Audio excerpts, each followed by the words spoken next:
So in this problem, we need to show that this particular equation holds true if y equals to x sine inverse of x divided by square root of 1 minus x squared.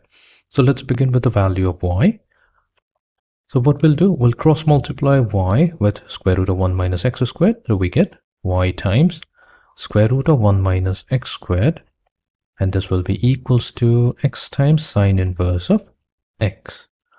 So let's label this as equation number 1.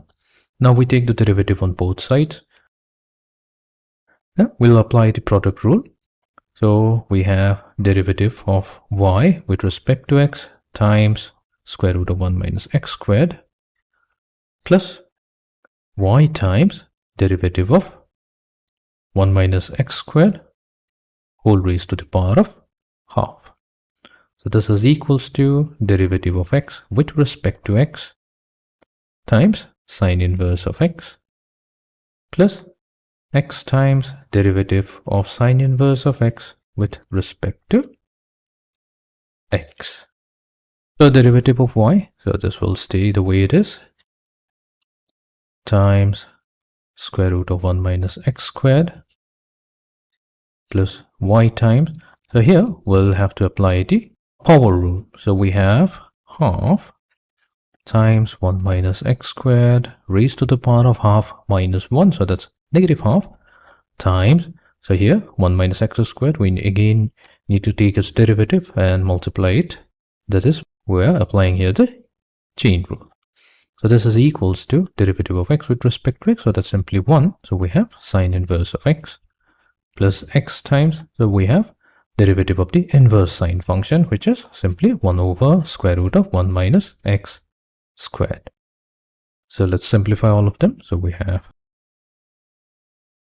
the derivative of 1 with respect to x, that's 1 is a constant, so it will be 0, minus derivative of x squared, so that will be negative 2x equals to,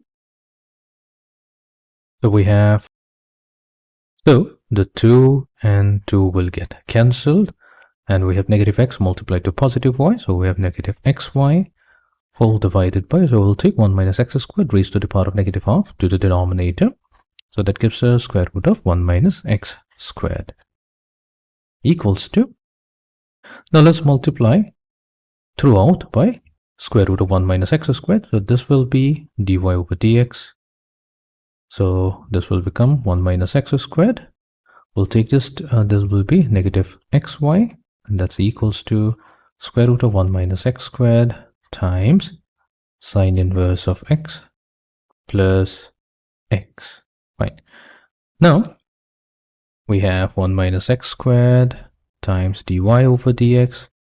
So we'll take xy to the right hand side. So we have xy plus square root of 1 minus x squared. So here we have sine inverse of x.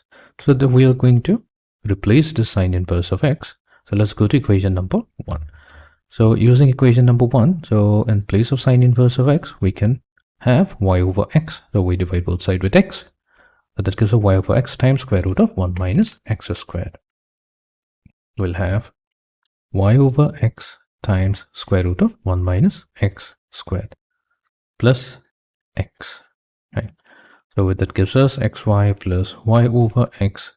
So this square root of 1 minus x squared with this term, so that becomes 1 minus x squared plus x. So that's xy plus y over x times 1, so that's y over x, minus y over x times x squared, so that will be y times x plus x. So xy and negative xy gets cancelled out, and that leaves us with 1 minus x squared times dy over dx, which is equals to x plus y over x. So we had to show this particular equality, so that's what we got.